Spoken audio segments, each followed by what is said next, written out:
Hello everyone, welcome to the one short video of chapter 1 real numbers with PYQs of last 10 years। तो ये जो video series है इसमें हम हर chapter को वन शॉट में कवर करेंगे और सिर्फ चैप्टर को ही नहीं, उसमें पिछले 10 साल के पूछे गए क्वेश्चंस, प्रीवियस ईयर क्वेश्चंस को भी हम एक ही वीडियो में with all the concepts cover करने वाले हैं। तो आपका सपोर्ट मुझे चाहिए इस इस सीरीज को कंप्लीट करने के लिए। तो chapter 1 real numbers class 10th one short series with last 10 years PYQs के साथ हम शुरुआत कर रहे हैं। तो चलिए शुरू करते हैं पहला टॉपिक। तो पहला टॉपिक है हमारा फैक्टर्स एंड मल्टीपल क्या होते हैं। तो देखिए, फैक्टर्स को समझने के लिए मैंने एक नंबर लिया 16। फैक्टर्स का मतलब होता है कि 16 को कौन कौन से नंबर डिवाइड कर सकते हैं कंप्लीटली। ऐसे नंबर्स जो 16 को कंप्लीटली डिवाइड कर सकते हैं वो उसके फैक्टर्स होंगे। यानी 16 को कौन कंप्लीटली डिवाइड कर सकता है? 1, 2, 4, 8 और 16। ओके, ये सभी नंबर्स क्या हैं? 16 को कंप्लीटली डिवाइड कर सकते हैं। तो ये सभी नंबर्स क्या होंगे? 16 के फैक्टर्स होंगे। यानी फैक्टर्स का मतलब वो नंबर जो एक नंबर को डिवाइड कर पा रहे हैं कंप्लीटली, तो वो सारे नंबर उस नंबर के क्या होंगे? फैक्टर्स होंगे। अब हम बात करते हैं मल्टीपल्स क्या होते हैं। तो मल्टीपल्स का मतलब होता है कि अगर ये जो मेरा 16 है ये किस किस को डिवाइड कर रहा है। देखो, दोनों में डिफरेंस क्या है? फैक्टर्स में 16 को कौन कंप्लीटली डिवाइड कर रहा है, मल्टीपल्स में 16 किस किस को कंप्लीटली डिवाइड कर रहा है, तो वो उसके मल्टीपल होंगे। तो 16 किस किस को कंप्लीटली डिवाइड कर सकता है? 16, 32, 48, यानी इसकी टेबल में आने वाले सारे नंबर्स क्या हैं? इसके मल्टीपल्स है। ठीक है, अब ये मैंने क्यों बताया फैक्टर्स और मल्टीपल्स? क्योंकि बहुत important topic HCF highest common factor और मल्टीपल लीस्ट कॉमन मल्टीपल। तो ये सब चीजें LCM और HCF हम आगे डिस्कस करने वाले हैं। तो उससे पहले हमें फैक्टर्स और मल्टीपल की नॉलेज, बेसिक नॉलेज पता होनी चाहिए। एक बार और सुन लीजिए। फैक्टर्स का मतलब वो नंबर, मैं अगर कहूं कि 16 को कौन कौन से नंबर कंप्लीटली डिवाइड कर रहे हैं तो वो उसके फैक्टर होंगे, और 16 किस किस को कंप्लीटली डिवाइड कर रहा है वो उसके मल्टीपल्स होंगे। आगे बढ़ते हैं। अब हम बात करते हैं फंडामेंटल थ्योरम ऑफ अर्थमेटिक क्या होती है। तो फंडामेंटल थ्योरम ऑफ अर्थमेटिक ये कहती है कि आप हर कंपोजिट नंबर को क्या कर सकते हो? प्रोडक्ट ऑफ प्राइम नंबर्स की फॉर्म में रिप्रेजेंट कर सकते हो। अब आपको ये पता होना चाहिए कंपोजिट नंबर और प्राइम नंबर्स क्या होते हैं। तो कंपोजिट नंबर्स क्या होते हैं? अगर मैं बात करूं कंपोजिट नंबर्स की, तो कंपोजिट नंबर्स और प्राइम नंबर्स, तो कंपोजिट नंबर वो नंबर है जो खुद से भी डिवाइड हो, 1 से भी डिवाइड हो, और उसके अलावा कोई और नंबर से भी डिवाइड हो रहे हो। ठीक है, पहले प्राइम देखो। प्राइम ऐसे नंबर हैं जो किससे डिवाइड होते हैं? या तो 1 से और इटसेल्फ, या खुद से। ऐसे नंबर्स को हम प्राइम नंबर बोलते हैं। तो प्राइम नंबर कौन कौन से होते हैं? हमारा सबसे छोटा प्राइम नंबर क्या है? 2। ठीक है, 2 के बाद अगला प्राइम नंबर है 3, 3 के बाद अगला प्राइम नंबर है 5, 5 के बाद अगला प्राइम नंबर है 7, 7 के बाद अगला प्राइम नंबर है 11। तो ये सब क्या है? मेरे प्राइम नंबर्स है। ये सब मेरे क्या है? Prime numbers. अब जो नंबर बच गए, जैसे कि मैं अगर आपसे कहूं 4, 4 1 से भी डिवाइड होता है, खुद से भी डिवाइड होता है, लेकिन साथ में 2 से भी डिवाइड होता है, तो वो कॉम्पोजिट है। यानी कॉम्पोजिट नंबर वो नंबर्स है जो 1 से भी डिवाइड हो, खुद से भी डिवाइड हो, और एक तीसरा नंबर और उसको डिवाइड करे। ठीक है, अब आपके मन में ये सवाल उठा होगा कि सर 1 कैसा नंबर है? तो मैंने क्या बताया, प्राइम नंबर कितने नंबर से डिवाइड होता है? 2 नंबर से, एक तो 1 से और एक खुद से। तो मुझे बताओ 1 किस किस से डिवाइड होगा? सिर्फ 1 से ही। अब आप बोलोगे सर 1 से भी हो रहा है, खुद से भी हो रहा है। अरे भाई, वो 1 और वो खुद, वो 1 ही है, यानी वो एक ही नंबर से डिवाइड हो रहा है, 1 से ही, है ना? अगर हम लार्ज पिक्चर में देखें तो 1 सिर्फ 1 से डिवाइड होता है, ये 2 नंबर से डिवाइड नहीं हो रहा, तो ये हमारा प्राइम नंबर नहीं है। अब आप कहोगे तो सर कंपोजिट क्यों नहीं है? कंपोजिट इसलिए नहीं है क्योंकि कंपोजिट के लिए मैंने ये बोला था कि composite number more than 2 number से डिवाइड होते हैं, मोर देन 2 नंबर से डिवाइड होते हैं कंपोजिट नंबर्स। लेकिन ये जो मेरा भाई 1 है, ये तो सिर्फ एक नंबर से ही डिवाइड हो रहा है, तो ये कंपोजिट भी नहीं है, ये प्राइम भी नहीं है। तो सबसे छोटा कंपोजिट नंबर हमारा कौन सा होता है? सबसे छोटा कंपोजिट नंबर हमारा होता है 4। 4 क्या है? मेरा सबसे छोटा कंपोजिट नंबर है। ठीक है, तो प्राइम नंबर और कंपोजिट नंबर में डिफरेंस आपको समझ में आ गया होगा। प्राइम नंबर वो नंबर है जो कि 1 से या खुद से डिवाइड हो। कॉम्पोजिट नंबर वो नंबर है जो 1 से भी हो, खुद से भी हो, और उसके अलावा कोई तीसरा चौथा नंबर भी हो जो उससे डिवाइड कर रहा हो।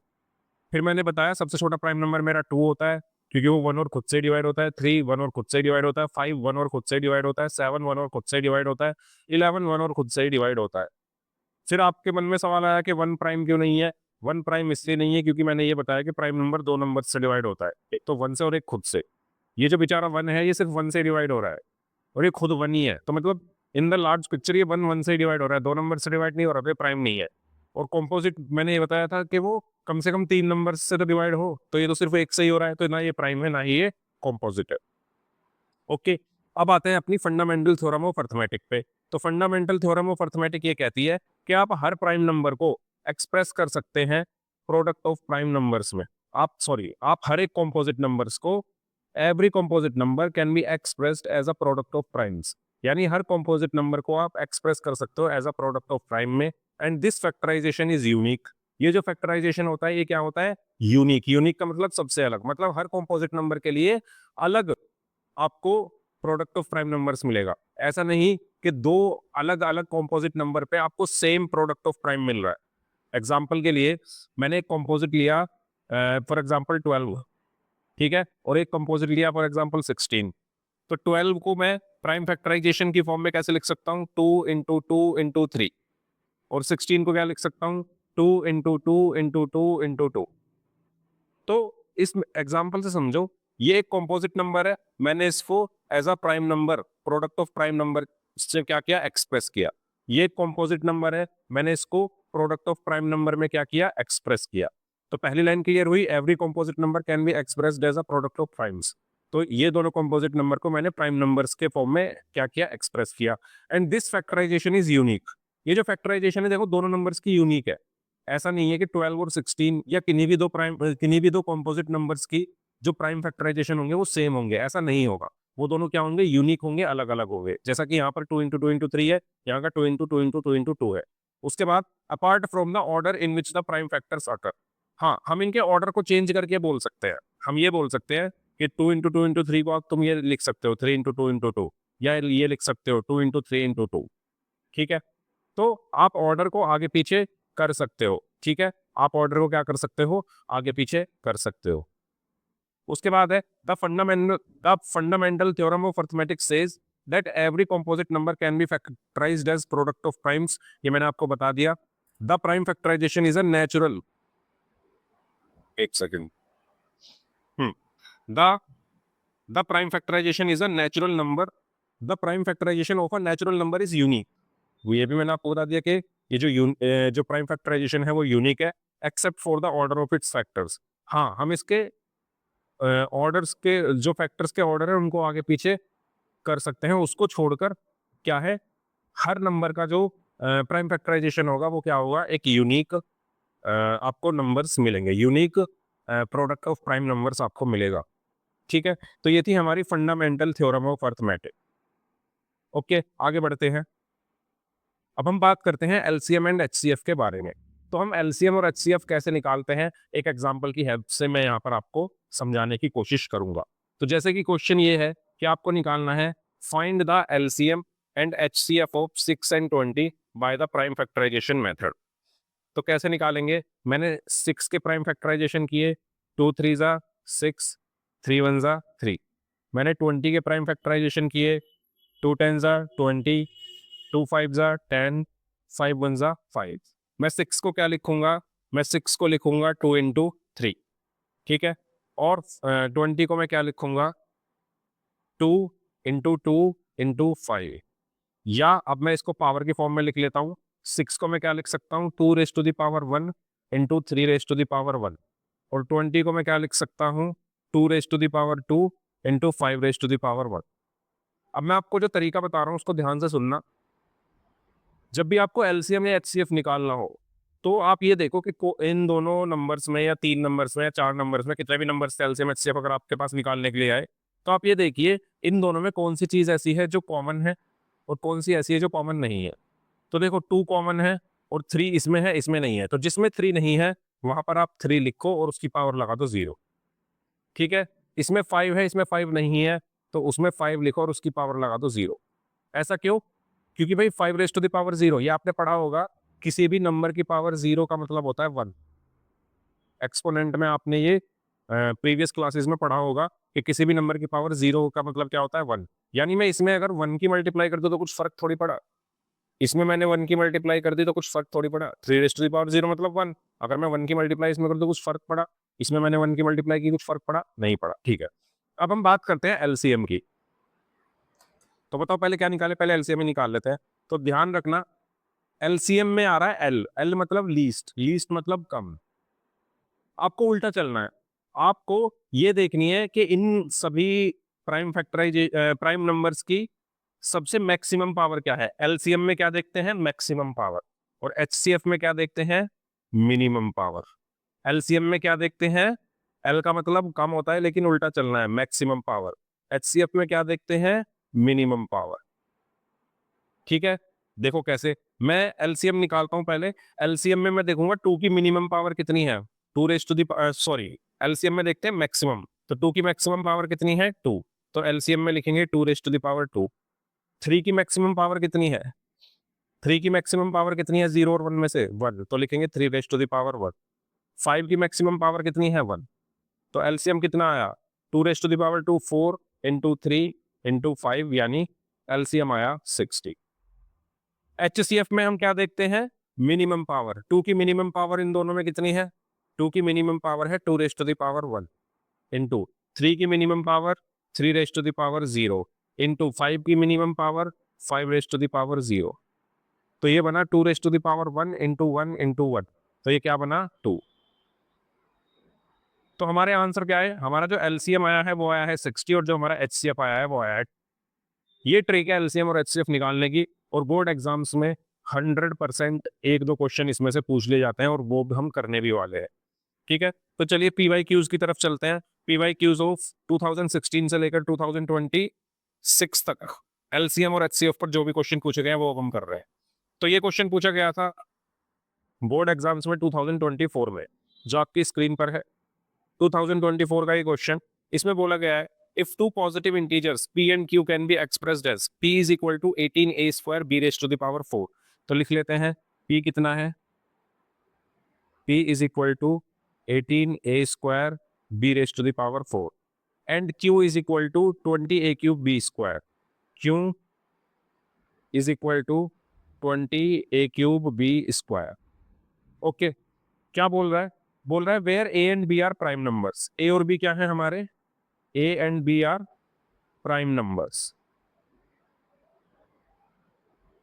ठीक है, उसके बाद बोल रहा है देन एलसीएम, हमें बताना है एलसीएम क्या होगा, LCM of P and Q क्या होगा। हमारे लिए क्वेश्चन ये है। तो आइए इसको सॉल्व करते हैं। तो देखिए, पी को मैं क्या लिख सकता हूं? 18 को मैं क्या लिख सकता हूं? 2 इंटू 3 इंटू 3, है ना। 18 के प्राइम फैक्टराइजेशन कर लो साइड में। 18 के प्राइम फैक्टराइजेशन क्या होंगे? 2 9 जा 18, 3 3 जा 9, 3 1 जा 3, तो 2 इंटू 3 इंटू 3। ठीक है, into a square into b raise to the power 4। ठीक है, पी को क्या लिख सकता हूं मैं? 2 into 3 raise to the 3 raise to the power 2 into a square into b raise to the power 4। इसके बाद बात करते हैं क्यू की। क्यू को क्या लिख सकता हूं? 20 ए क्यूब। 20 को क्या लिख सकते हैं? 20 के प्राइम फैक्टराइजेशन कर लो। 20 के प्राइम फैक्टराइजेशन क्या होंगे? 2 10 जा 20, 2 5 जा 10, और 5 1 जा 5, यानी 2 इंटू 2 इंटू 5 इंटू ए क्यूब इंटू बी स्क्वायर। तो क्यू इज इक्वल टू क्या आया? 2 इंटू 2 मीन्स 2 का स्क्वायर इंटू 5 इंटू ए क्यूब इंटू बी स्क्वायर। मुझे क्या चाहिए? मुझे चाहिए एलसीएम। मुझे चाहिए LCM of P and Q. तो एलसीएम में मैंने क्या बताया था? एल फॉर लीस्ट, लीस्ट का अपोजिट हाईएस्ट, यानी हाईएस्ट पावर देखनी है। 2 की हाईएस्ट पावर कितनी है? 2 रेज टू द पावर 2। उसके बाद 3 की हाईएस्ट पावर कितनी है? 3 की हाईएस्ट पावर, अच्छा एक चीज और, अभी यहाँ पर जो चीज नहीं है उनकी पावर 0 लगा लेते हैं पहले। जैसे कि 2 दोनों तरफ है, 3 यहाँ है, यहाँ नहीं है, तो मैं लिख सकता हूँ इंटू 3⁻0। ठीक है, ए स्क्वायर यहाँ है, ए यहाँ है, बी यहाँ है, बी यहाँ है, 5 यहाँ है लेकिन यहाँ नहीं है, तो यहाँ लिख दो 5⁻0। नहीं भी लिखोगे तो भी चलेगा, लेकिन जो ट्रिक हम यूज कर रहे हैं उसमें अगर लिख लें तो ज्यादा बेटर है। ठीक है, तो अब देखते हैं 2 की मैक्सिमम पावर है 2, तो यहां लिखा मैंने 2⁻²। 3 की मैक्सिमम पावर कितनी है, या 3⁻2 है या 3⁻0, यानी 3⁻2 इज मैक्सिमम पावर। उसके बाद ए की मैक्सिमम पावर कितनी है, ए की मैक्सिमम पावर कितनी है, यहाँ पे 2 है, यहाँ पे 3 है, तो a⁻3। बी की मैक्सिमम पावर कितनी है, बी की मैक्सिमम पावर यहाँ पर 4 है, यहाँ पर 2 है, तो b⁻4। उसके बाद 5 की मैक्सिमम पावर कितनी है, यहाँ 5⁻0 है और यहाँ 5⁻1 है, तो मैक्सिमम क्या है 5⁻1। अब इनको आप सॉल्व कर लो। अरे अगला क्वेश्चन दिख गया। तो 2⁻2 is 4, 3⁻2 is 9 into a³ into b⁻4 into 5। तो ये हुआ 4 9 जा 36 एंड 36 इंटू 5 कितना होगा, 36 इंटू 5 कितना होगा, 5 6 जा 30, कैरी में 3 गया, 180। तो ये आया 180 a³ b⁻4। तो हमारा एलसीएम क्या आया, 180 a³ b⁻4। कौन सा ऑप्शन सही है, 180 a³ b⁻4। Option D is the correct answer. Board exam 2024 में ये क्वेश्चन आपसे पूछा गया था, इजी सा। ठीक है, आगे बढ़ते हैं। Next, if two positive integers a and b, ये पूछा गया है आपका, ये आपका सैंपल क्वेश्चन पेपर 2023-24 में था। If two positive integers a and b are written as a is equal to x³ y² and b is equal to xy³, where x, y are prime numbers, then the result obtained by dividing the product of the positive integers by the LCM is। यानी हमसे ये कहा गया है कि आपके पास दो positive integer है a और b, a की वैल्यू दी हुई है x³ y² और b की वैल्यू दी हुई है xy³, जहां पर आपके x और y क्या है, प्राइम नंबर्स है। उसके बाद बोल रहा है कि रिजल्ट बताइए अगर हम डिवाइड कर दें प्रोडक्ट ऑफ पॉजिटिव इंटीजर्स को, यानी इन दोनों के प्रोडक्ट को x³ y² और xy³ के प्रोडक्ट को मैं क्या कर दूं, डिवाइड कर दूं किससे, by the LCM of a, b, इसके एलसीएम से। तो पहले प्रोडक्ट निकाल लेते हैं। तो प्रोडक्ट क्या होगा, प्रोडक्ट क्या होगा, x³ product of a and b क्या होगा, x³ y² इंटू xy³। ठीक है, उसके बाद कह रहा है एलसीएम। एलसीएम क्या होगा भाई, देखो a को मैं क्या लिख सकता हूं, x³ इंटू y², b को मैं क्या लिख सकता हूं, x इंटू y³। एलसीएम क्या होता है, हाईएस्ट पावर्स।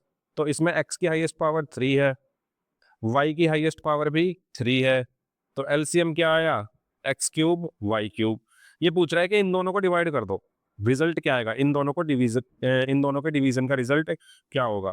तो यहाँ हम लिखेंगे, हमसे पूछा क्या क्या है, then the result obtained by dividing the product of. तो रिजल्ट हमारे लिए क्या आया, उनको डिवाइड कर दो, रिजल्ट क्या आएगा, x³ y² into xy³ upon x³ y³। x³ से x³ कैंसिल, y³ से y³ कैंसिल, तो ये बचा xy²। तो हमारा सही आंसर क्या होगा, option B xy²। Clear, easy question था। एलसीएम बेस्ड और एचसीएफ बेस्ड क्वेश्चन अभी हम कर रहे हैं, अभी हम वर्ड प्रॉब्लम्स भी करने वाले हैं इसकी। आगे बढ़ते हैं। अरे ये पेज तो रह गया फिर खाली, कोई नहीं। हाँ जी, ये अच्छा क्वेश्चन है, इसको समझिए थोड़ा। इसमें कहा गया है 3 alarm clocks ring their alarms at regular intervals of 20 minutes, 25 minutes, 30 minutes respectively. If they first beep together at 12 noon, at what time will they beep together again for the first time? Question में ये कहा गया है कि 3 alarm clock है, वो ring कर रही हैं किस किस इंटरवल पर, पहली हर 20 मिनट बाद बजती है, दूसरी 25 मिनट्स बाद चलती है, मतलब रिंग करती है, अगले वाली 30 मिनट्स बाद रिंग करती है। और तुमसे ये कहा गया है कि अगर ये पहली बार 12 बजे एक साथ रिंग की थी, तो फिर अगली बार कितने बजे जो है ये दोबारा रिंग करेंगी। तो देखो इस तरह के क्वेश्चन को थोड़ा हम टेबल से समझते हैं। मैं आपसे कहता हूं कि एक 2 का टेबल है, एक 3 का टेबल है और एक 4 का टेबल है। मैं आपसे ये कहता हूं कि पहली बार ये तीनों टेबल सेम मल्टीपल कब देंगे? ये ऐसा ही साउंड कर रहा है जैसे मैं बोलूं कि पहली बार ये तीनों अलार्म्स कब बजेंगे। ऐसा ही साउंड कर रहा है कुछ कुछ, है ना। इस ये एग्जांपल मैंने इसलिए लिया क्योंकि ये थोड़ा आपको समझने में इजी रहेगा। मैं कह रहा हूं कि आपके पास टेबल्स हैं, 2, 3 और 4 की टेबल है। मैं आपसे कहूं कि तीनों टेबल्स को जब मैं लिखना शुरू करूंगा तो पहली बार ये कब तीनों सेम रिजल्ट देंगे। इट साउंड्स लाइक कि पहली बार ये तीनों अलार्म एक साथ कब बजेंगे? 12 बजे के बाद। तो मैं इन टेबल को लिखना शुरू करता हूँ। 2 2 जा 4, 2 3 जा 6, 2 4 जा 8, 10, 12, 14, 16, 18 और 20। 3 का लिखा मैंने 6, 9, 12, 15, 18, 21, 24, 27, 30। 4 का लिखा मैंने 12, 16, 20, 24, 28, 32, 36, 40। मैं आपसे ये पूछ रहा हूँ कि ये तीनों टेबल पहली बार सेम रिजल्ट कब दे रहे हैं? तो चलो चेक करते हैं। 4 इसमें है, इसमें नहीं है, इसमें नहीं है। 6 इसमें है लेकिन इसमें नहीं है, तो ये रिजल्ट सेम नहीं दे रहे। 8 8 3 के टेबल में तो आता है, 4 3 के टेबल में नहीं आता, 4 के में आता है। 10 एक सेकेंड, हाँ जी, 10 2 के में आ रहा है, 3 के में नहीं आ रहा, 4 के में नहीं आ रहा। 12, अब देखो 12 2 के टेबल में भी आ रहा है, 3 के टेबल में भी आ रहा है, 4 के टेबल में भी आ रहा है। यानी वो जो नंबर है जो पहला रिजल्ट सेम देगा वो है 12। वो क्या है? 12 है। और अगर मैं आपसे रिलेशन पूछूं 2, 3, 4 और 12 के बीच में, तो आप ये कह सकते हो कि 2, 3, 4 का एलसीएम ही तो 12 होता है। और एलसीएम का मतलब क्या होता है? Least common multiple. मतलब सबसे छोटा कॉमन मल्टीपल जो है उसको हम एलसीएम बोलते हैं। तो यानी सबसे छोटा कॉमन मल्टीपल 12 है, तो ये एलसीएम ही हुआ ना 2, 3 और 4 का।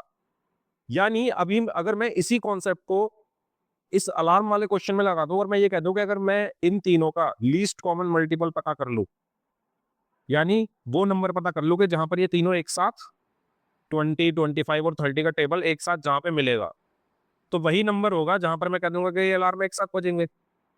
बात समझ में आई? तो जब भी आपके पास सामने कोई ऐसा क्वेश्चन आए जहां पर बोले कि अलार्म एक साथ अगली बार कब बजेंगी, एक दो कार में रेस हो रही है वो अगली बार कब मिलेंगी, दो ट्रेन चली वो अगली बार कब मिलेंगी, तो इस तरह के क्वेश्चन में हमेशा हम एलसीएम निकालते हैं। रिजल्ट या रीजन मैंने आपको 2, 3, 4 के टेबल से बताया। पहली बार ये तीनों सेम रिजल्ट कब देंगे? इनके अपने एलसीएम पर। ठीक है। तो यानी इससे मुझे ये समझ में आया कि मैं अब क्या निकाल देता हूँ, एलसीएम निकाल देता हूँ इनका और मेरा आंसर आ जाएगा। तो चलिए अब हम चलते हैं एलसीएम की ओर। तो मुझे क्या करना है?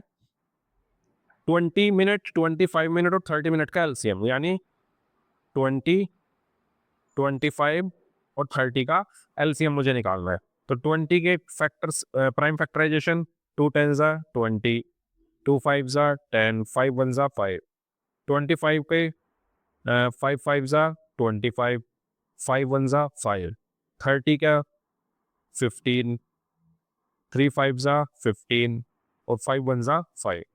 तो मैं 20 को क्या लिख सकता हूँ? 20 को लिख सकता हूँ मैं 2 raise to the power 2 into 5। 25 को मैं क्या लिख सकता हूँ? 5 रेस टू द पावर 2। 30 को मैं क्या लिख सकता हूँ? 2 इंटू 3 इंटू 5। अब जो जो चीजें जिसके पास नहीं है वो सबके पास ले आते हैं। जैसे इसके पास 2 है, 5 है लेकिन 3 नहीं है, तो मैं यहाँ 3 रेस टू द पावर 0 लिख देता हूँ। इसके पास 5 है लेकिन 2 नहीं है और 3 नहीं है, तो दोनों की पावर 0 लिख देता हूँ। इसके पास 2 3 5 और सब है। तो एलसीएम क्या हुआ? एलसीएम में हम मैक्सिमम पावर देखते हैं। तो 2 की मैक्सिमम पावर यहाँ पर क्या है? 2 raise to the power 2, 2 raise to the power 0, 2 raise to the power 1 में मैक्सिमम है 2 रेस टू द पावर 2। तो 2 रेस टू द पावर 2 इंटू, उसके बाद 5 की मैक्सिमम पावर यहाँ 1 है, यहाँ 2 है और यहाँ 1 है, तो मैक्सिमम पावर है 5 raise to the power 2 into 3 की मैक्सिमम पावर यहाँ 0 है, यहाँ 0 है और यहाँ 1 है, तो इंटू 3।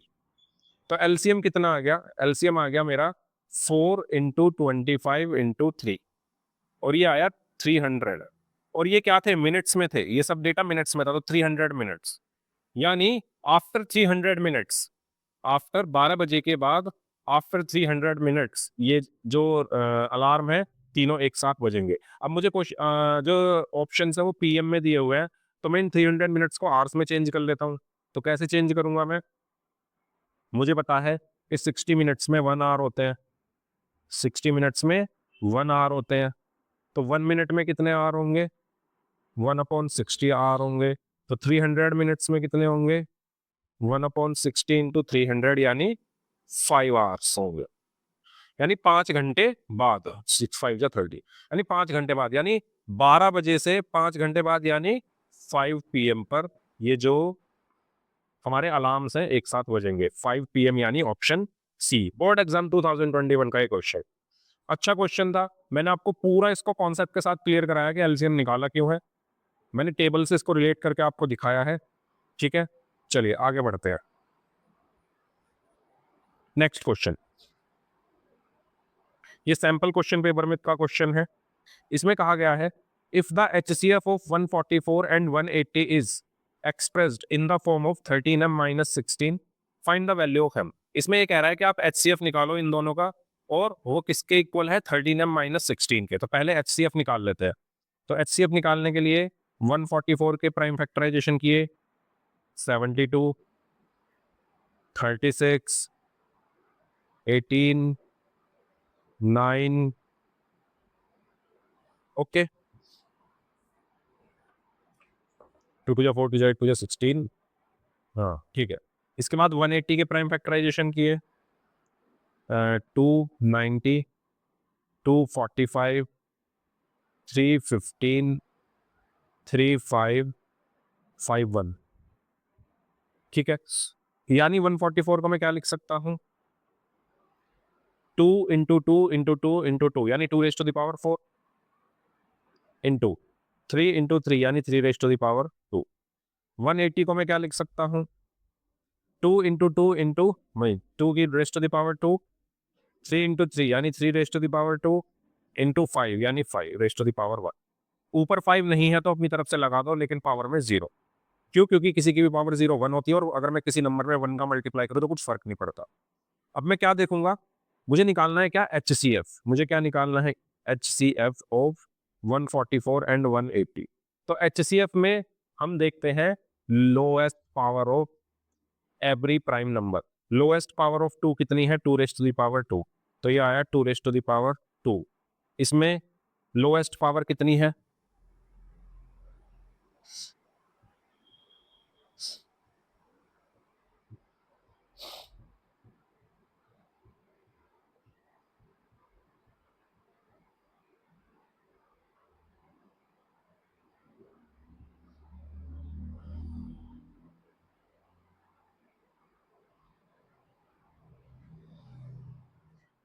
हाँ जी, इसमें इसमें लोएस्ट पावर कितनी है? आप कहोगे कि जी इसमें तो दोनों सेम है, तो कोई नहीं, सेम है तो सेम वाली रखेंगे अब, ठीक है। और यहाँ पर लोएस्ट पावर कितनी है? 5⁻0। तो एचसीएफ कितना आया? 4 × 9 × 1 यानी एचसीएफ आया 36। और ये कह रहा है कि जो 36 है ये इक्वल किसके है? 13m-16 के। अब ये एक इक्वेशन बन गई, ठीक है। तो 13m-16 इज इक्वल टू 36। तो 13m इज इक्वल टू कितना हुआ? ये 16 उधर जाकर प्लस का हो जाएगा, 36 + 16, तो ये कितना हुआ? 52। तो m की वैल्यू क्या आ गई? 52/13 यानी 4, यानी m कितना आ गया? 4 आ गया। ओके, बताइए क्या आपको ये क्वेश्चन क्लियर हुआ? सैंपल क्वेश्चन पेपर 2020-21 में से ये लिया गया है क्वेश्चन। चलिए अब हम बात करते हैं प्राइम को प्राइम कंपोजिट नंबर। हालांकि मैंने आपको इसका हल्का सा आइडिया दे दिया था, तो अब दोबारा देख लो। तो मैंने आपको बताया था कि प्राइम नंबर्स क्या होते हैं? प्राइम नंबर्स वो नंबर्स होते हैं जो कि only divisible by 1 and itself, उनको हम क्या बोलते हैं? Prime number. जैसे कि 2, 3, 5, 7, 11, 13, 17, ये सब क्या है? प्राइम नंबर्स है।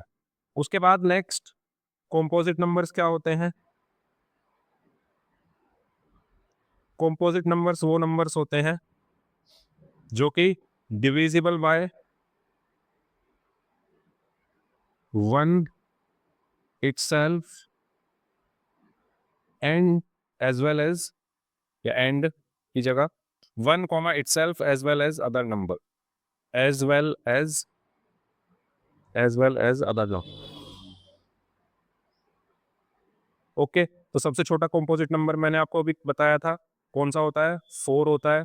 उसके बाद 6, उसके बाद 8, उसके बाद 9। तो ये सब क्या है? मेरे कॉम्पोजिट नंबर्स। और उसके बाद नेक्स्ट है को prime numbers.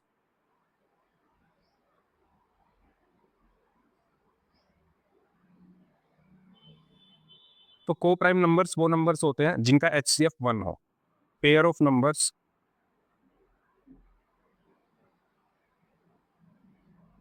whose HCF is 1।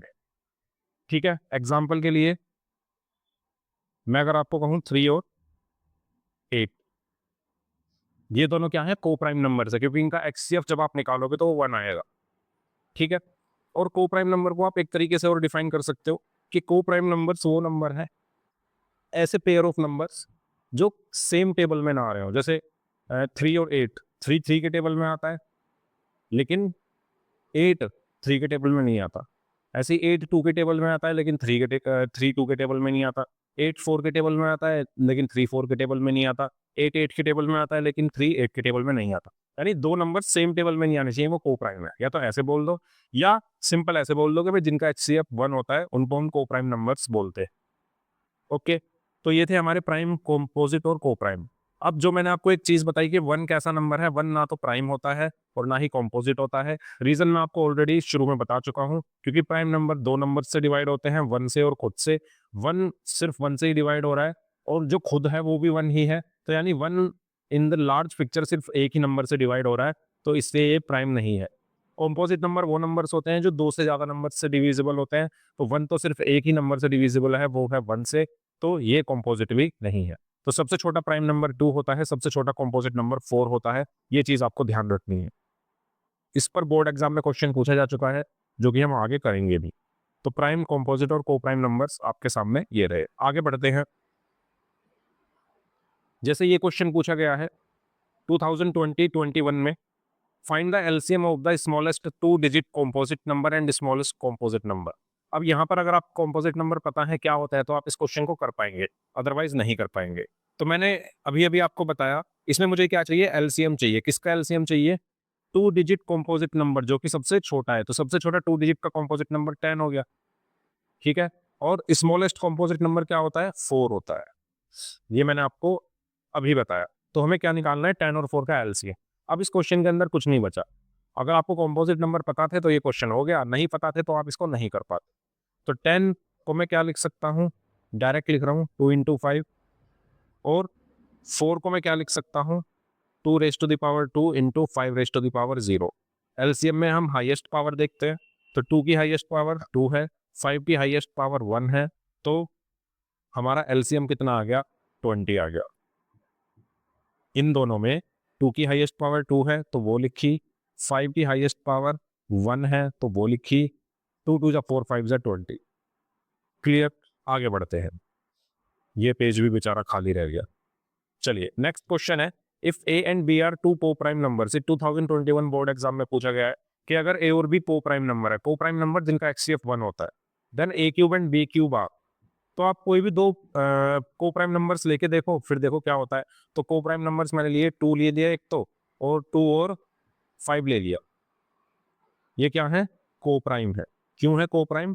क्योंकि इनका HCF 1 आता है। और जल्दी से अगर पता लगाना है तो भाई आप ये कह सकते हो ये एक ही टेबल में नहीं आ रहे, तो ये को प्राइम है। ठीक है, अब अगर ये को प्राइम है तो इनका क्यूब क्या होगा? अगर मैं क्यूब कर दूं तो क्यूब क्या हुआ? 2 का क्यूब 8 और 5 का क्यूब 125। क्या ये भी को प्राइम है? बताइए।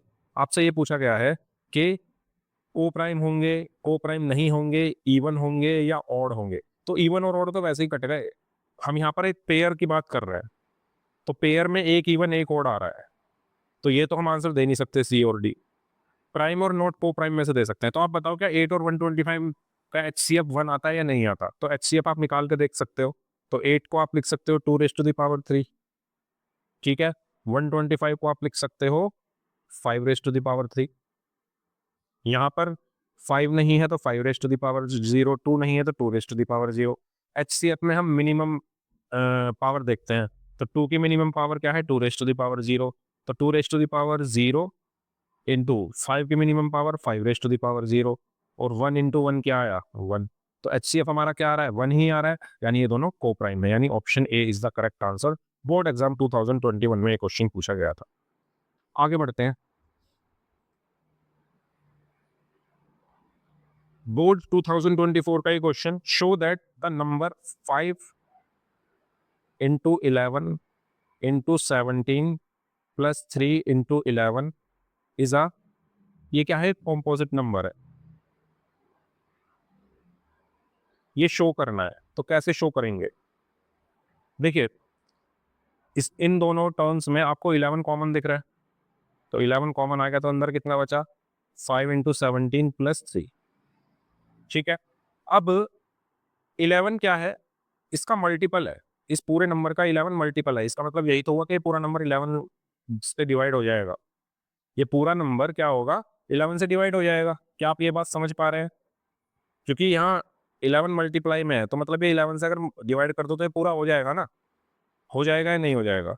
यानी ये एक ऐसा नंबर है जो खुद से भी डिवाइड हो रहा है, 1 से भी डिवाइड होगा, और ये 11 से भी डिवाइड हो रहा है, यानी ये 3 नंबर से डिवाइड हो रहा है ना। 3 से ज्यादा भी हो सकते हैं, जिन जो हमें लेना देना नहीं। अगर 3 या 3 से ज्यादा नंबर से कोई नंबर डिवाइड होता है तो वो कॉम्पोजिट होता है। तो ये 3 तो हमें मिल ही गए, कौन कौन से, एक तो ये पूरा खुद, एक 1 और एक 11, 11 से भी तो डिवाइड हो रहा है ये। तो मैं ये कहूंगा, since this number is divisible by, this number is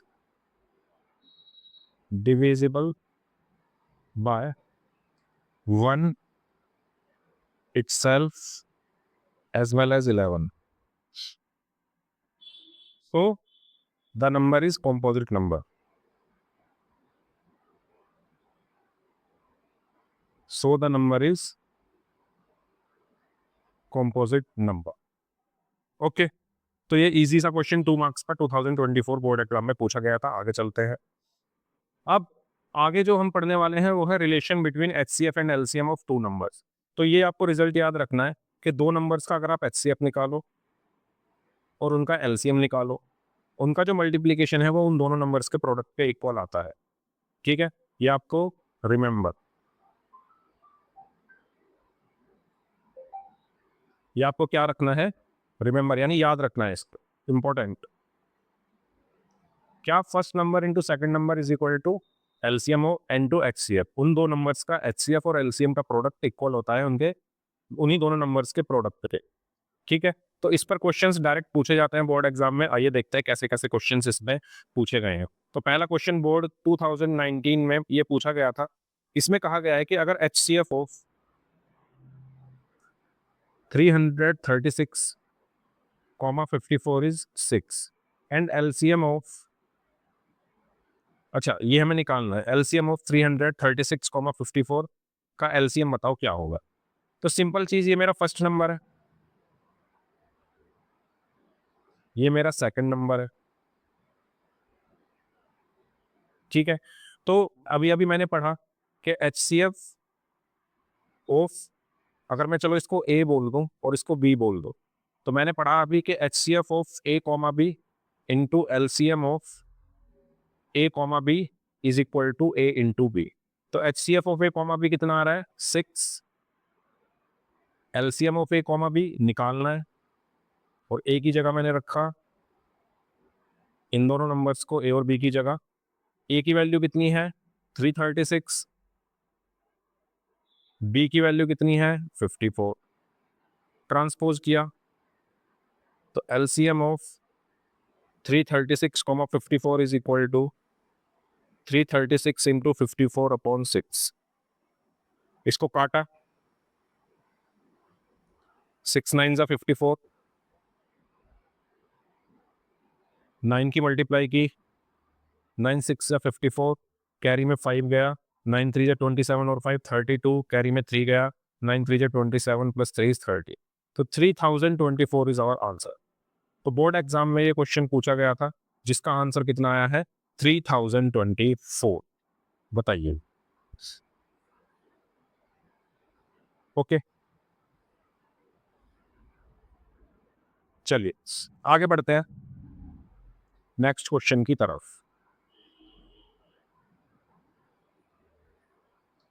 next question है, द एलसीएम ऑफ ये बोर्ड 2020 में पूछा गया है। The LCM of two number is 182 and the HCF is 13। If one of the number is 26 find the other. तो हमें ये बोला गया है कि आपके पास दो नंबर है, उनका एचसीएफ अगर मैं दो नंबर ए और बी मान लो तो उनका एचसीएफ मुझे दिया हुआ है 13, एलसीएम मुझे दिया हुआ है 182, और मुझसे कह रहा है कि एक नंबर इसमें से 26 है। यानी फॉर एग्जांपल ए मान लेता हूं कि ए जो है वो 26 है, तो दूसरा नंबर यानी बी निकालना है। तो देखो डायरेक्ट फॉर्मूला बेस्ड क्वेश्चन आ रहे हैं ये। तो अभी अभी हमने पढ़ा HCF of a comma b into LCM of a comma b is equal to a into b. तो एचसीएफ कितना है 13 इंटू एलसीएम कितना है 182 और ए कितना है 26 और बी मुझे निकालना है। तो बी कितना आया 13 इंटू 182 अपॉन 26। 13 टू जा 26, 2 9 जा 18, 2 1 जा 2। तो दूसरा नंबर मेरा आया 91। बोर्ड 2020 में ये क्वेश्चन पूछा गया था। ठीक है, आगे बढ़ते हैं नेक्स्ट क्वेश्चन की तरफ। अब देखो ये क्वेश्चन कुछ वैसा ही है जैसा हमने क्लॉक वाला किया था। इसमें कहा गया है, ये कब पूछा गया है, ये पूछा गया है आपका 2023 में सैंपल पेपर में था ये। ठीक है, इसमें क्या बोला गया है, इसमें बोला गया है in a formula racing competition. मैंने आपको बताया था कि जब भी कार ट्रेन ये पूछा जाए कब मिलेंगी, ठीक है, कोई भी चीज दोबारा कब मिलेगी, क्लॉक दोबारा कब बजेगी, तो वहां पर हमेशा एलसीएम लेते हैं। रीजन मैंने उस क्वेश्चन में आपको अच्छे से एक्सप्लेन किया, तो यहाँ पर मैं रीजन नहीं बता रहा क्योंकि मैंने क्लॉक वाले क्वेश्चन में आपको पूरा कॉन्सेप्ट बताया है कि क्यों एलसीएम ले रहे हैं। ठीक है, in a formula racing competition the time taken by two racing car A and B to complete one round of the track is 30 minutes and P minutes. यानी ए को कितना टाइम लग रहा है 30 मिनट्स लग रहे हैं, और बी को कितना टाइम लग रहा है पी मिनट्स लग रहे हैं। उसके बाद रेस्पेक्टिवली उसके बाद if the car meet again at the starting point for the first time after 90 minutes. यानी ये बोल रहा है कि दोनों कार दोबारा कब मिलती है 90 मिनट्स के बाद मिलती है। ठीक है, यानी ये 90 मिनट्स का है एलसीएम है। मैंने बताया था कि जब कोई चीज जिस टाइम पर दोबारा मिले वो एलसीएम होता है। तो यानी हमें यहाँ पर एलसीएम दिया हुआ है, कार ए और कार बी का एलसीएम कितना दिया हुआ है 90। ठीक है, उसके बाद बोला गया है और एचसीएफ हमें दिया हुआ है कितना, अच्छा ए की जगह ए और बी की जगह हम 30 कॉमा पी लिख लेते हैं। एलसीएम ऑफ 30 कॉमा पी हमें दिया हुआ है 90 और एचसीएफ ऑफ 30 कॉमा पी हमें कितना दिया हुआ है 15। तो अभी अभी हमने पढ़ा कि LCM of 30 comma p into HCF of 30 comma p is equal to 30 into p. यही तो पढ़ा, वहां पर ए और बी यूज हो रहे थे। हमसे बोला क्या है पी की वैल्यू निकालो, तो निकाल दो, इसमें रख दो। तो एलसीएम कितना है, एलसीएम है 90 इंटू एचसीएफ कितना है 15 is equal to 30 into p. तो पी की वैल्यू कितनी आ गई 90 इंटू 15 अपॉन 30, तो ये आई 45। तो पी की वैल्यू कितनी आ गई 45। अगर आपके मन में ये सवाल उठ रहा है कि मैंने इस 90 को एलसीएम क्यों कहा, तो मैंने ये चीज़ आपको क्लॉक वाले क्वेश्चन में बताई थी कि जब भी आपके पास कोई ऐसा क्वेश्चन आए जहां पर आपसे पूछा जाए कि दोबारा कोई चीज़ कब मिल रही है, दोबारा कोई रिंग कब बज रही है, तो वहां पर हमेशा एलसीएम की बात होती है। और रीज़न बताया था मैंने टेबल का लेके कि भाई आप 2 3 और 4 का जब टेबल लिखते हो, और मैंने आपसे बोला कि वो तीनों के टेबल पहली बार कब मिलेंगे, पहली बार सेम रिजल्ट कब देंगे। तो वो कब दे रहे थे पहली बार सेम रिजल्ट, कब दे रहे थे, देखो यहाँ पे मैंने बताया था, ऊपर जा रहा हूँ मैं दोबारा से, ये रहा, मैंने यहाँ पे आपको बताया था कि ये पहली बार रिजल्ट सेम रिजल्ट कब दे रहे थे 12 ऊपर। तो यानी 12 इनका क्या होता था, लेकिन एलसीएम ही तो होता था। मैंने यहाँ पे बताया भी ये क्या है, लीस्ट कॉमन मल्टीपल है, मतलब सबसे छोटा कॉमन मल्टीपल है ये 2 3 और 4 का। तो यानी हम यहाँ पर एलसीएम की बात कर रहे थे, इसीलिए मैंने वहां पर उसको एलसीएम बोला। इस पार्ट को आप दोबारा जरूर देखना, आपको अच्छे से समझ आ जाएगी बातें जो मैं कहना चाह रहा हूँ। ठीक है, तो ये हमारा हो गया। नेक्स्ट, सो बोर्ड एग्जाम 2023 में ये क्वेश्चन पूछा गया। इस क्वेश्चन में हमसे बोला गया है कि दो नंबर्स हैं जिनका रेशो है 2:3। अब अगर नंबर्स का रेशो हमें दिया हो तो हम हमेशा एक वेरिएबल को मल्टीप्लाई करके सबसे पहले इस रेशो को हटाते हैं। तो मैं बोलूंगा let first number is 2x and second number is 3x। अब इनका जो एलसीएम है वो कितना है? 180। यानी एलसीएम ऑफ 2x, 3x कितना दिया हुआ है? 180। यानी अगर मैं आपसे ये कहूं कि आप खाली एलसीएम मुझे बताओ 2x और 3x का, तो आप कैसे लिखोगे? आप 2x को क्या लिखोगे? आप 2x को लिखोगे 2 इंटू एक्स, और 3x को क्या लिखोगे? 3 इंटू एक्स। अब यहाँ पर 3 नहीं है तो 3 रेज टू द पावर 0, यहाँ पर 2 नहीं है तो 2 रेज टू द पावर 0। आपको चाहिए एलसीएम। एलसीएम में हम देखते हैं मैक्सिमम पावर। 2 की मैक्सिमम पावर 1 है तो 2 इंटू, 3 की मैक्सिमम पावर 1 है तो 3 इंटू एक्स की मैक्सिमम पावर 1 है तो x। यानी एलसीएम आ गया 6x। यानी 2x और 3x का एलसीएम तो 6x आ रहा है, और क्वेश्चन में दिया हुआ है 180। क्वेश्चन में क्या दिया हुआ है?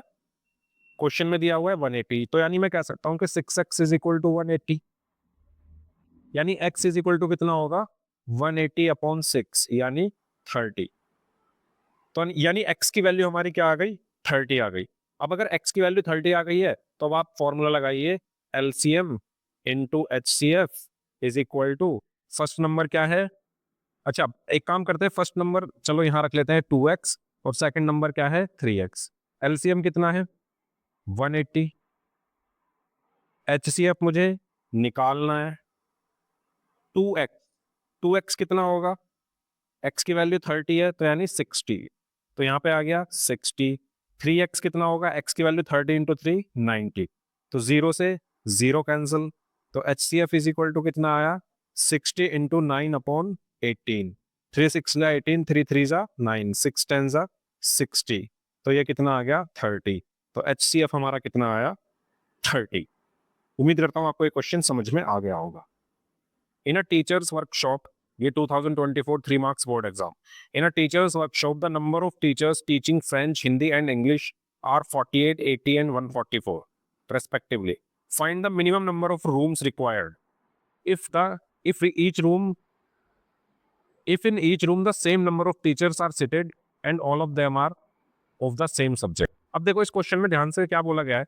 इसमें बोला गया है कि एक टीचर्स की वर्कशॉप है, ठीक है, उसमें नंबर ऑफ टीचर्स हैं जो कि फ्रेंच पढ़ा रही हैं वो 48 है, हिंदी जो पढ़ा रही हैं वो 80 है, इंग्लिश जो पढ़ा रही हैं वो 144 है।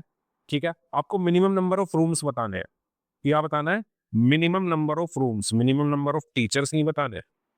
बात समझ रहे हो? यहां नंबर्स किसके दिए हुए हैं? टीचर्स के। और पूछा क्या है? Minimum number of rooms. अगर यहां पूछता मिनिमम नंबर ऑफ टीचर्स, तो जो जिसका नंबर दिया हुआ है वही मिनिमम नंबर ऑफ टीचर्स हैं, या मैं कहूँ वही अगर मिनिमम नंबर में आ रहा है। मान लो यहाँ दिया होता मिनिमम नंबर ऑफ टीचर्स, और यहाँ भी टीचर दी हुई है, हमसे बोलता कि मिनिमम नंबर ऑफ टीचर्स निकालो, और यहाँ भी टीचर्स का डेटा दिया हुआ है, तो हम मिनिमम पे ट्रस्ट करके एलसीएम निकाल सकते थे। लेकिन ये दोनों चीजें अलग अलग हैं। यहाँ टीचर्स दी है, नंबर्स में तो टीचर्स दी है, और पूछ रहा है मिनिमम नंबर ऑफ रूम्स। तो आप एक बात बताओ, मिनिमम नंबर ऑफ रूम्स कब चाहिए होंगे? जब हम एक रूम में मैक्सिमम टीचर को एडजस्ट कर पाए, तभी तो रूम्स मिनिमम होंगे। आप खुद सोचो कि अगर मेरे पास 4 रूम है और मैं कह रहा हूं कि मिनिमम रूम यूज करो, और टीचर्स हैं 10, 4 में से मिनिमम यूज करो, तो मिनिमम में कब कितने यूज कर सकता हूँ? मिनिमम एक यूज कर सकता हूँ कि मैंने सारे 10 के 10 टीचर इसमें बिठा दिए। यानी मिनिमम रूम में जब यूज करूंगा जब उस रूम में मैक्सिमम टीचर होंगे। मिनिमम में 2 यूज कर सकता हूँ कि 5 इसमें बिठा दो, 5 इसमें बिठा दो। ठीक है, मिनिमम कितने यूज हुए? 2 ही यूज हुए। तो बात समझ रहे हो? अगर मुझे रूम्स को मिनिमम करना है तो हर रूम में टीचर्स को मैक्सिमम करना पड़ेगा, और अगर मैं टीचर्स को मैक्सिमम कर रहा हूं तो मुझे क्या निकालना पड़ेगा? एचसीएफ निकालना पड़ेगा। क्या आपको ये कॉन्सेप्ट क्लियर हुआ? अगर मैं रूम्स को मिनिमम कर रहा हूं तो मुझे टीचर्स को हर रूम में मैक्सिमम से मैक्सिमम टीचर बिठानी पड़ेंगी, जिससे रूम्स जो है मिनिमम यूज हो सके, क्योंकि मैं टीचर्स को मैक्सिमम यूज कर रहा हूं तो यहाँ पर क्या निकलेगा, HCF, मैक्सिमम टीचर्स यूज कर रहा हूँ मिनिमम नंबर्स ऑफ रूम के लिए। तो मैं क्या निकालूंगा यहाँ पर, HCF निकालूंगा किस किस का, बस यही समझना था। HCF निकालूंगा मैं 48, 80 और 144 का। तो 48 के प्राइम फैक्टराइजेशन कर लेते हैं नेक्स्ट पेज पे। 2 2 जा 4, 2 4 जा 8, 12, 6, 3, 1, ठीक है। 80 के कर लेते हैं 40, 20, 10, 5, 1, 144 के कर लेते हैं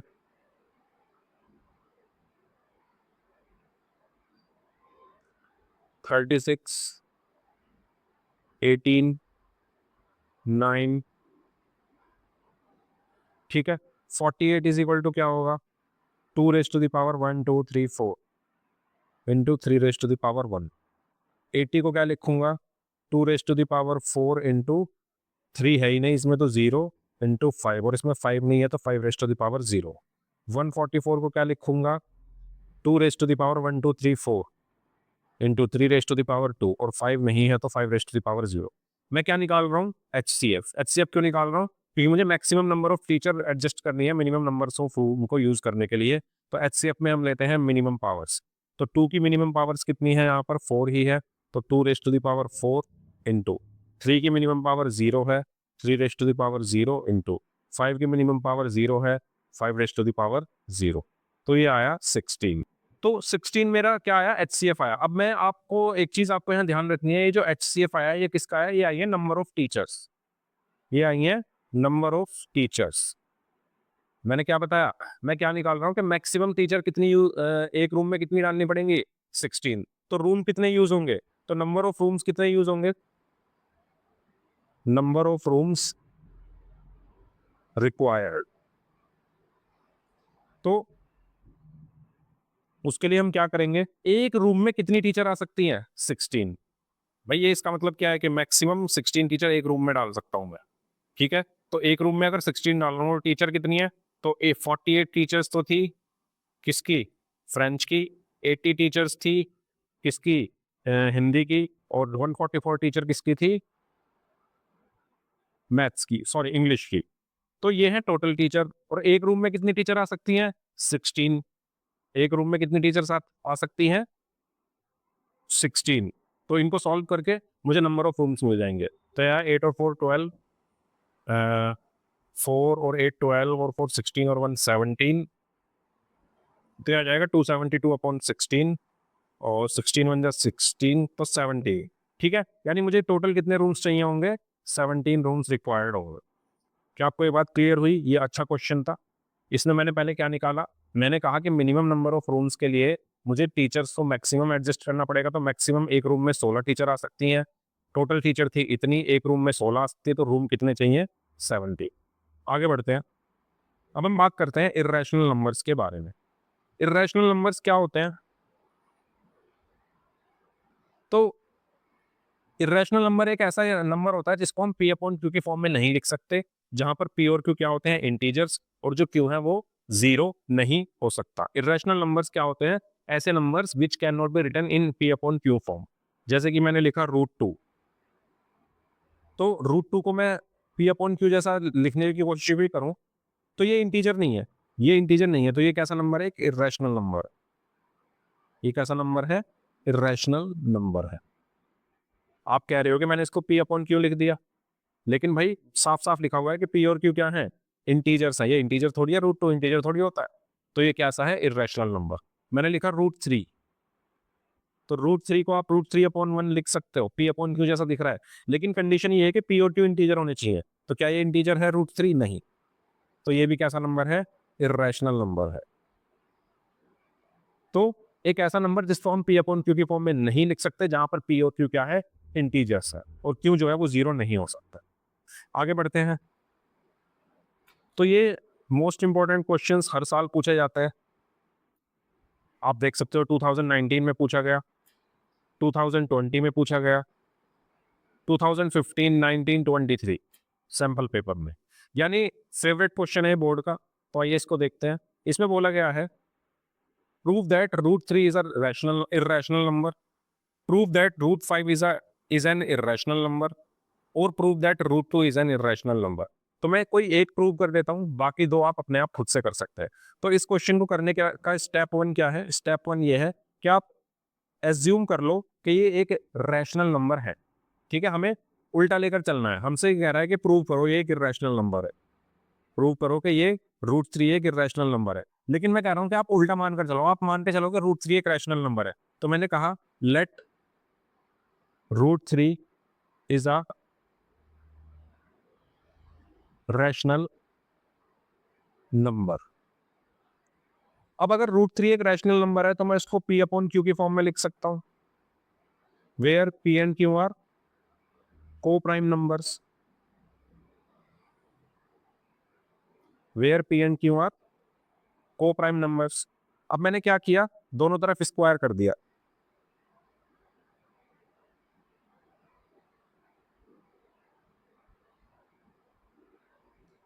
दोनों तरफ जब मैंने स्क्वायर किया तो ये बन गया रूट 3 का whole square is equal to p square upon q square. Root 3 का होल स्क्वायर इज 3 और ये बचा p square upon q square. ठीक है, अब देखो स्टेप आपको सारे यही फॉलो करने हैं। स्टेप 1 में आपने ये किया, स्टेप 2 में आप क्या करोगे, स्क्वायरिंग बोथ साइड्स। स्टेप 2 में आप क्या कर दो, स्क्वायरिंग बोथ साइड्स। स्टेप 3, इन तीनों में यही स्टेप्स फॉलो हुए। क्रॉस मल्टीप्लाई कर दिया मैंने और मैं इसको लिख सकता हूं q square is equal to p square upon 3। और मैं ये कह सकता हूं कि अगर पी स्क्वायर 3 से डिविजिबल है तो पी भी 3 से डिविजिबल होगा, है ना। अगर मैं ये कहूं कि 4 का स्क्वायर 2 से डिविजिबल है तो इसका मतलब 4 भी 2 से डिविजिबल है ना। तो सेम चीज मैं यहाँ बोल रहा हूँ कि अगर पी स्क्वायर 3 से डिविजिबल है तो पी भी क्या होगा, 3 से डिविजिबल होगा। और मैं मान लेता हूँ कि मैंने पी को 3 से डिवाइड किया और एक नंबर ले आया एम, कुछ तो आएगा डिवाइड करके। तो मैंने ये लेट कर लिया कि पी को मैंने डिवाइड किया जब 3 से, क्योंकि भाई पी स्क्वायर अगर 3 से डिविजिबल है तो पी भी 3 से डिविजिबल होगा। और अगर पी 3 से डिविजिबल है तो मान लो कुछ आया आंसर एम, यानी यहां से पी इज इक्वल टू क्या आ गया, 3m। स्टेप 4,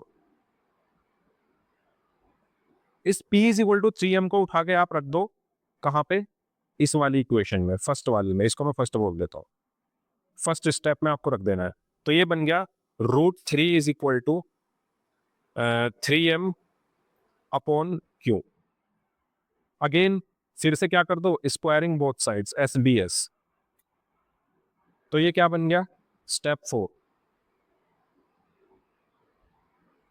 ये बन गया आपका 3 is equal to 9m square upon q square. 3 से ये 3 टाइम्स कट गया तो ये बचा 1 is equal to 3m square upon q square. और मैं इसको लिख सकता हूँ q square upon 3 is equal to m square. और मैं ये कह रहा हूँ कि अगर क्यू स्क्वायर 3 से डिविजिबल है तो क्यू भी क्या होगा, 3 से डिविजिबल होगा। और मुझे ये पता चला कि यहाँ पर पी भी 3 से डिविजिबल है और क्यू भी 3 से डिविजिबल है। मुझे क्या पता चला कि पी भी क्या है, 3 से डिविजिबल है और क्यू भी क्या है, 3 से डिविजिबल है। ये सब आपको वर्ड्स में लिखना है, मैं जस्ट आपको स्टेप्स यहाँ पर बता रहा हूँ। पी भी 3 से डिविजिबल है, क्यू भी 3 से डिविजिबल है। और मैंने ये बोला था कि पी और क्यू को प्राइम नंबर्स है। और को प्राइम नंबर्स वो नंबर्स होते हैं जिनका HCF 1 हो, जिनका HCF 1 हो। लेकिन इनका HCF तो 3 आ रहा है। या मैं कहूं को प्राइम नंबर्स वो नंबर्स होते हैं जो सेम टेबल में आए, सेम टेबल में ना आए। को प्राइम नंबर्स वो नंबर्स होते हैं जो सेम टेबल में ना आए, लेकिन ये तो 3 के टेबल में आ गए दोनों। यानी ये जो मैंने माना है ये गलत माना है। ये कॉन्ट्राडिक्शन क्यों हुई, क्योंकि मैंने जो चीज एज्यूम की थी कि ये एक रैशनल नंबर है, ये मैंने गलत माना था। तो मैं क्या बोल दूंगा, so root 3 is an irrational number. वो जो लाइन है एनसीईआरटी बुक में अच्छी से लिखी हुई है, आप वहां से उसको देख सकते हैं। उस लाइन को लास्ट में लिख सकते हैं कि ये जो हमने माना है ये कॉन्ट्राडिक्शन हमारी गलत है, तो हम ये बोलेंगे कि √3 क्या है, एक इरेशनल नंबर है। ऐसे ही आप √5 के लिए सॉल्व कर सकते हैं, सेम स्टेप्स में ऐसे ही √2 के लिए सॉल्व कर सकते हैं। बहुत इंपॉर्टेंट क्वेश्चन बोर्ड एग्जाम में हर साल पूछा जाता है। आगे बढ़ते हैं, अब इस टाइप का क्वेश्चन भी देख लेते हैं। Given that √2 is irrational, prove that 5 + 3 √2 is an irrational number. तो ये भी क्या है, बोर्ड एग्जाम में पूछा गया है, ये एपी मिसप्रिंट हो गया, बोर्ड 2018 में। तो हमसे ये बोल रहा है कि प्रूव करो, तो मैं अगेन क्या देता हूं, लेट 5 + 3 √2 इज रैशनल नंबर।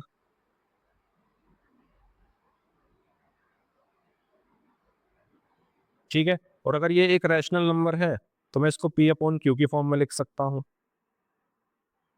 ठीक है, जहां पर P और Q क्या है, को प्राइम नंबर्स है। ठीक है, मैं क्या करता हूं, 5 को इधर ले आता हूं। ठीक है, 3 को नीचे ले आता हूं, ट्रांसपोज किया। अब मैं यहां से ये बोलूंगा कि देखो P और Q कैसे नंबर्स हैं, को प्राइम है ना, या मैं कहूं P और Q मेरे इंटीजर्स हैं, तभी तो ये रैशनल नंबर होगा, क्योंकि P और Q क्या होता है, इंटीजर्स। तो P और Q दोनों इंटीजर्स हैं, तो ये पूरा नंबर एक इंटीजर होगा। ये पूरा नंबर क्या हुआ, इंटीजर, और इंटीजर मतलब रैशनल। सारे इंटीजर नंबर रैशनल होते हैं, तो ये एक रैशनल नंबर है। 5/3 देखने में एक रैशनल नंबर साफ साफ लग रहा है। तो जब दो रैशनल नंबर्स को हम माइनस कर रहे हैं, और √2 क्या बोला गया है, इरेशनल है। √2 क्या बोला गया है, ये एक इरेशनल नंबर है। तो क्या कभी ऐसा पॉसिबल है कि दो रैशनल नंबर्स को माइनस करने पे एक इरेशनल नंबर है? नहीं, दो रैशनल नंबर को ऐड या सब्ट्रैक्ट करने पर एक रैशनल नंबर ही आता है। दो रैशनल नंबर्स को जब हम सब्ट्रैक्ट या ऐड करते हैं तो एक रैशनल नंबर ही आता है। लेकिन यहाँ पर दो रैशनल नंबर्स को सब्ट्रैक्ट करने पर एक इरेशनल नंबर आ रहा है, ये पॉसिबल नहीं है, not possible, this is not possible. यानी जो हमने माना था कि ये एक रैशनल नंबर है, वो गलत था। यानी 5 + 3 √2 क्या है, एक इरेशनल नंबर। इस तरीके से आपको सॉल्व करना है। ठीक है, आगे बढ़ते हैं। सेम क्वेश्चन 2020 में पूछा गया, इसको भी मैं क्या, स्टेप 1 में मैं बोल देता हूं कि लेट 5 + 2 √7 इज रैशनल नंबर। और अगर ये एक रैशनल नंबर है तो मैं इसको P/Q की फॉर्म में लिख सकता हूं। और अगर मैं इसको P/Q की फॉर्म में लिख रहा हूं, तो अब मैं ट्रांसपोज कर देता हूं सभी चीज़ों को इस तरफ। 5 को मैं इस तरफ ले गया, 2 को मैं नीचे ले आया, तो √7 इज इक्वल टू क्या बचा, P/2Q माइनस 5/2। अब P और Q क्या थे, अगर ये रैशनल नंबर है तो P और Q तो इंटीजर्स थे, यानी ये एक इंटीजर है, यानी सारे इंटीजर रैशनल होते तो एक रैशनल नंबर है। ये भी क्या है, एक रैशनल नंबर है। दो रैशनल नंबर का डिफरेंस √7 क्वेश्चन में कहा गया है कि इरेशनल है। तो क्या ये पॉसिबल है? नहीं, दिस इज नॉट पॉसिबल। मैं आपको ये बस समझा रहा हूँ, आपको स्टेटमेंट वगैरह अपनी एनसीईआरटी के अकॉर्डिंग लिख देनी है। दो रैशनल नंबर्स का डिफरेंस इरेशनल आना पॉसिबल ही नहीं है, यानी जो हमने माना था वो गलत माना था। सिंस 5 + 2 √7 एक रैशनल नंबर माना था हमने, तो ये क्या है, एक इरेशनल नंबर है। ठीक है, क्लियर, इजी है ये। तो ये भी ऐसा ही क्वेश्चन है, prove that 2 + √3/5 is an irrational number. 2019 में ये पूछा गया था, तो इसको भी कर लो, ऐसे ही होगा।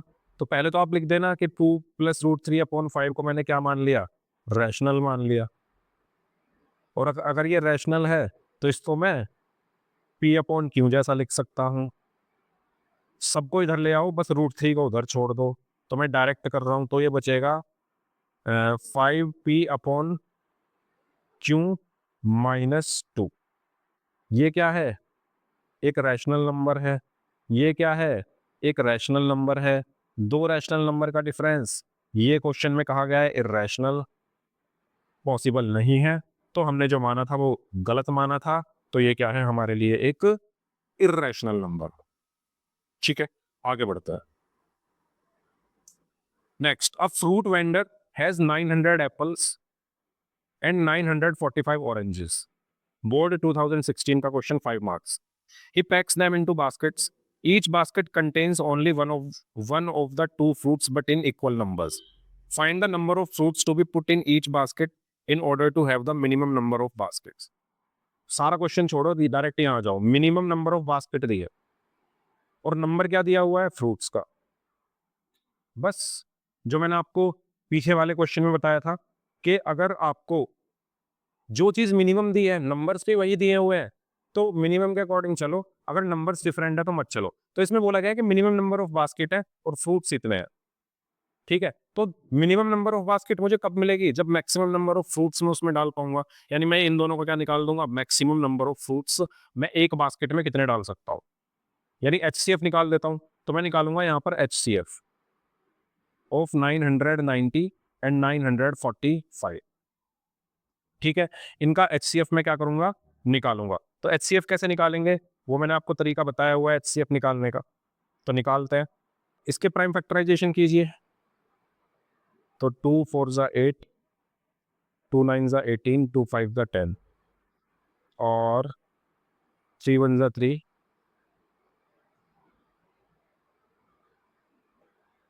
1 1. ठीक है, HCF अब आप इजीली निकाल सकते हैं. इनके प्राइम फैक्टराइजेशन कीजिए पहले तो ये आया 3 3 जा 9, 3 1 जा 3, 3 5 जा 15. ये आया 105. ये आया 35. ओके, अब आप इनको लिख लीजिए. 990 इज इक्वल टू क्या होगा, 2 into 3 raise to the power 2 into 5 into 11. 945 is equal to क्या होगा, 3 raise to the power 3 into 5 into 7. HCF में हम मिनिमम पावर देखते हैं. तो 2 की मिनिमम पावर यहाँ पर 2 है लेकिन यहाँ नहीं है तो 0 लगा दो.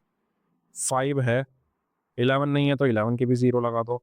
7 नहीं है तो 7 की भी 0 लगा दो. ठीक है, तो HCF कितना आया इसका, तो मिनिमम पावर 2 की 0, 3 की मिनिमम पावर 2,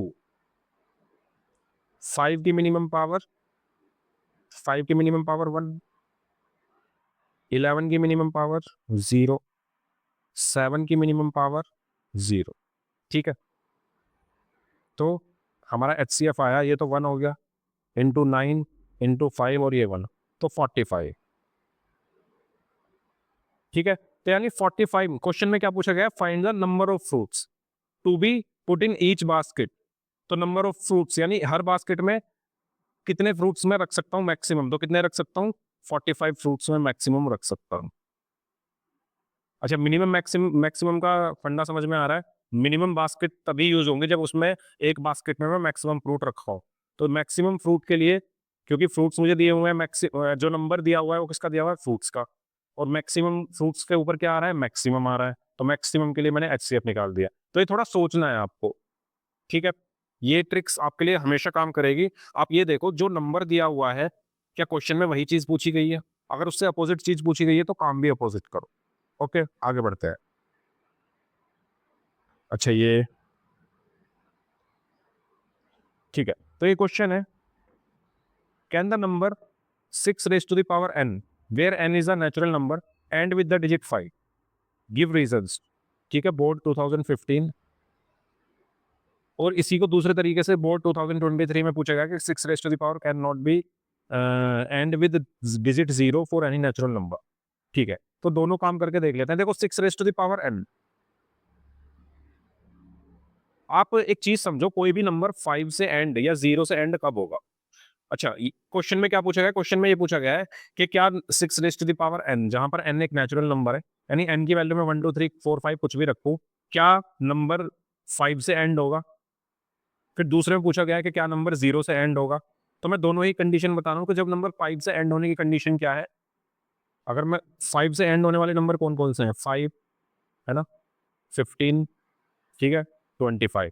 तो इसको मैं लिख सकता हूँ 5 इंटू 1 प्राइम फैक्टराइजेशन में, 5 इंटू 3, 5 इंटू 5 और 35, 5 इंटू 7, 45 भी 5 से एंड हो रहा है, 5 इंटू 3 इंटू 3.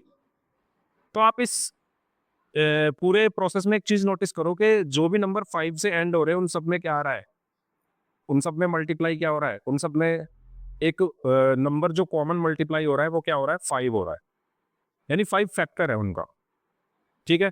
तो कोई नंबर 5 से तभी एंड होगा जब उसके प्राइम फैक्टराइजेशन में 5 आ रहा हो। सिंपल बात लैंग्वेज में अगर मैं बोलूं कि कोई भी नंबर 5 से एंड तभी होगा जब उनके प्राइम फैक्टराइजेशन में एक 5 आ रहा हो। एक या दो या तीन कितने भी आ सकते हैं, मिनिमम एक तो आना चाहिए। तो 6 के प्राइम फैक्टराइजेशन में कितने आ रहे हैं, 2 × 3 n, एक भी नहीं आ रहा। 6 के प्राइम फैक्टराइजेशन में 5 का फैक्टर ही नहीं है, तो इसीलिए ये नंबर कभी भी 5 से एंड नहीं होगा, ठीक है। बात करते हैं जीरो की। जीरो से एंड कोई भी नंबर तब होगा या तो उसमें या तो क्या सिर्फ एक ही कंडीशन है, जब उसमें 5 और 2 दोनों आ रहे हो। जैसे मैंने लिखा 10, मैंने लिखा 20, मैंने लिखा 30, मैंने लिखा 40, 2 × 5। तो आप देखो ये सब जीरो से एंड हो रहे हैं, तो आपको एक चीज कॉमन दिखेगी, जीरो से एंड होने वाले नंबर्स में 2 और 5 दोनों आते हैं, लेकिन इसमें सिर्फ 2 आ रहा है, 5 नहीं आ रहा, तो ये जीरो से भी एंड नहीं होगा, ठीक है। कॉन्सेप्ट समझ में आया। किसी भी नंबर का 5 पर एंड होने के लिए जरूरी ये है कि उस नंबर में एक 5 प्राइम फैक्टराइजेशन में एक 5 आ रहा हो, और जीरो से एंड होने के लिए ये जरूरी ये है कि उस नंबर के प्राइम फैक्टराइजेशन में 2 और 5 दोनों आ रहे हैं। इसमें 2 तो आ रहा है, 5 नहीं आ रहा, तो वो उस 5 के ना आने की वजह से ना तो ये नंबर जीरो पे एंड होगा और ना ही ये नंबर 5 पे एंड होगा। ओके, क्लियर ये क्वेश्चन, ठीक है। आगे बढ़ते हैं। इसके बाद है if p square is equal to 32/50 then p is n। तो p square is equal to दिया हुआ है हमें 32/50, तो p इज इक्वल टू क्या होगा, √30/50, ठीक है। अब यहाँ प्लस माइनस भी हम लगा सकते हैं वैसे तो, चलो प्लस माइनस आएगा, ठीक है। प्लस माइनस 32 को मैं क्या लिख सकता हूँ, 2 × 16। 50 को मैं क्या लिख सकता हूँ, 2 × 25। 2 से 2 कट गया, तो p इज इक्वल टू क्या बचा, ±√16/25। 16 का रूट 4, 25 का 5, तो ±4/5। अब आपसे ये पूछा गया है कि जो p है ये क्या है, पहला है होल नंबर, एक से, हाँ, तो पहला ऑप्शन है होल नंबर। तो क्या ये होल नंबर दिख रहा है, अच्छा प्लस माइनस। होल नंबर तो क्या होते हैं, 0 1 2 3, तो होल नंबर नहीं है। इंटीजर, इंटीजर भी नहीं है। रैशनल नंबर्स, यस, तो ये क्या है, एक रैशनल नंबर है। p क्या है, एक रैशनल नंबर है। Option D is the correct answer, board 2023। अच्छा, इसको ऐसे भी कर सकते थे, आप इसको यहीं काट लेते, अगर 2 से यहीं काट लो, 16/25, तो p इज इक्वल टू क्या बचा, ±√16/25, तो ये भी क्या बचा, ±4/5। ऐसे भी कर सकते थे, ठीक है, कैसे भी कर सकते हैं। तो क्या आएगा ये, सॉरी डी नहीं आएगा, सी आएगा, रैशनल नंबर्स। ओके, आगे बढ़ते हैं। चलिए, तो ये लास्ट क्वेश्चन हमारा बोर्ड 2018 में क्वेश्चन पूछा गया था। इसमें बोला गया